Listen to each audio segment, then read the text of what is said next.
मित्रों, आज का वीडियो महाभारत के उस कड़वे सच से है जिसमें यह सवाल किया जाता है कि कृष्ण सर्वशक्तिमान होते हुए भी अपने प्रिय अर्जुन के पुत्र अभिमन्यु को मरने से क्यों नहीं बचाएं?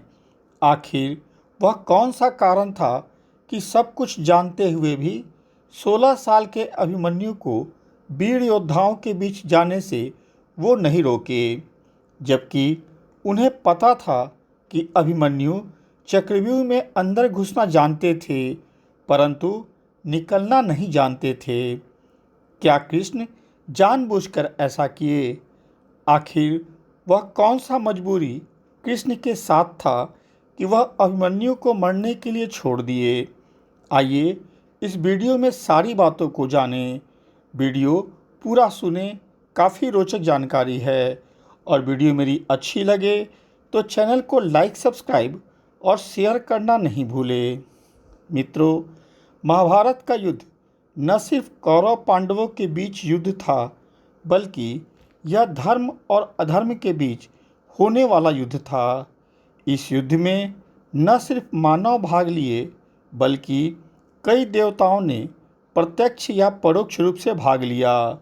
भगवान विष्णु स्वयं कृष्ण के रूप में युद्ध में शामिल हुए, तो हनुमान जी अर्जुन के रथ पर स्वयं विराजमान थे।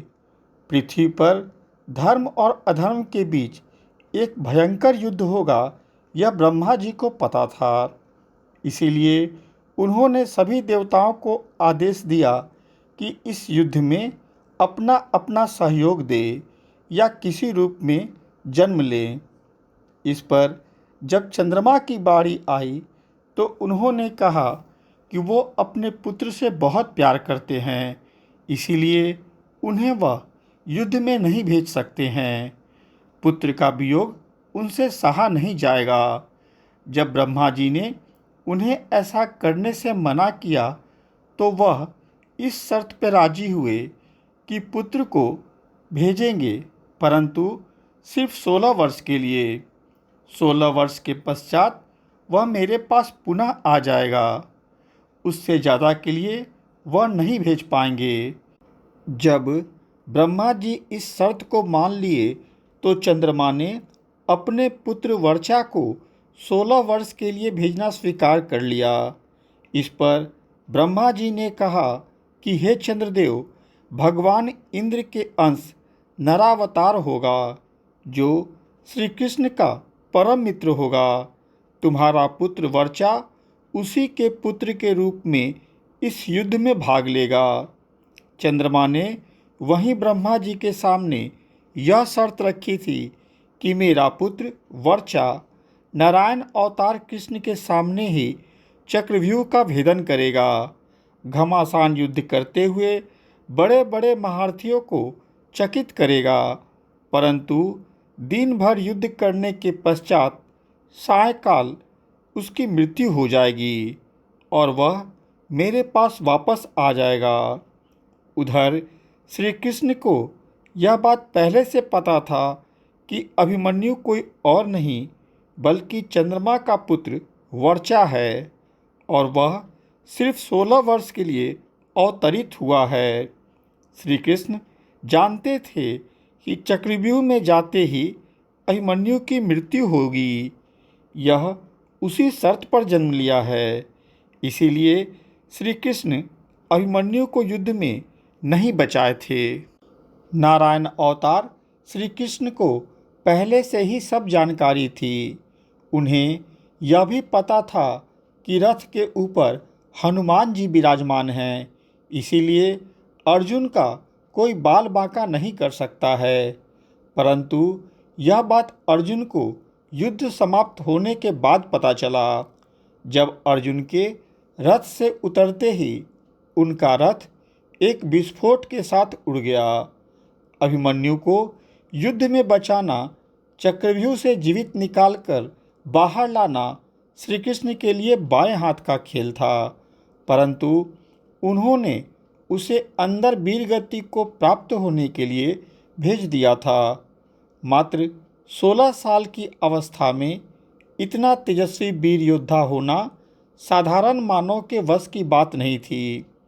अगर कृष्ण चाहते तो पांडवों के तरफ से जो वीर योद्धा थे उन्हें अभिमन्यु के पीछे भेज सकते थे, परंतु उन्होंने नहीं भिजवाया।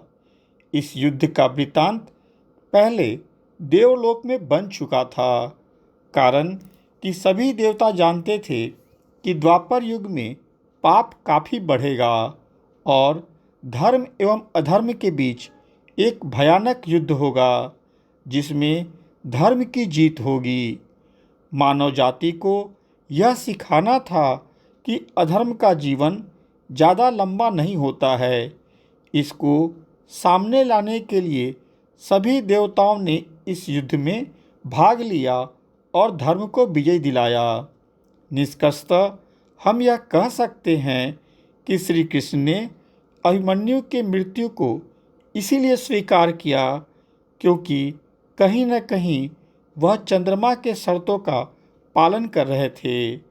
चंद्रमा पुत्र वर्चा ही अभिमन्यु रूप में जन्म लिए। इसकी जानकारी अर्जुन को भी नहीं थी। पांडव पुत्रों में भी सभी किसी न किसी देवता के अंश थे।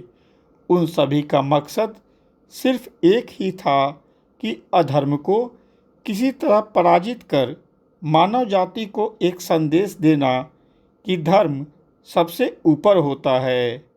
अभिमन्यु का 16 वर्ष की उम्र में वीर गति को प्राप्त करना एक विधि का विधान था। मित्रों, मैंने जो अभिमन्यु से संबंधित जानकारी आपको दी, वह यदि आपको पसंद आई हो तो कृपया मेरे चैनल को लाइक, सब्सक्राइब और शेयर अवश्य कर दे। साथ में बेल बटन भी दबा दे ताकि अगली वीडियो आते आपको सूचना मिल जाए। धन्यवाद।